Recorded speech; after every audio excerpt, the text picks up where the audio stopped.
Malum olduğu gibi Türkiye Cumhuriyeti Dışişleri Bakanı'nın vazifesi şimdi onun misyonu barış, Rusya ve Ukrayna arasında barış sağlamak. Onun için önce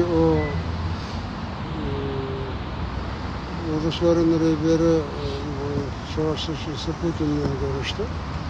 Ondan sonra buraya gelip Zelenski'yle görüştü. İşte bizim burada konuşmamız da bunun etrafında oldu. Nasıl şekilde barış sağlanabilir? Daha doğrusu barış değil de ateşkes sağlanması söz konusu.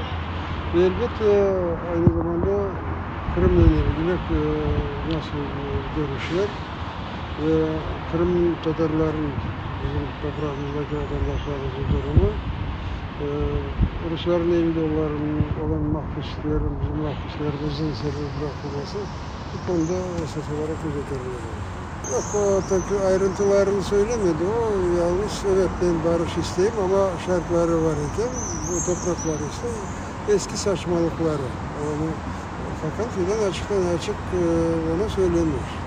Bu şartları hiçbir kimse kabul etmeyecek. Boşuna yapmayacak onu. Ama Zelenski madem ki ateşkesi hazır olduğunu söyledi, siz de hazır olunuz ve o derecede otoritenizi kaybetmeyiniz. Şimdi madem size biraz saygı olur bu şekilde ama Rusların öylesiniz.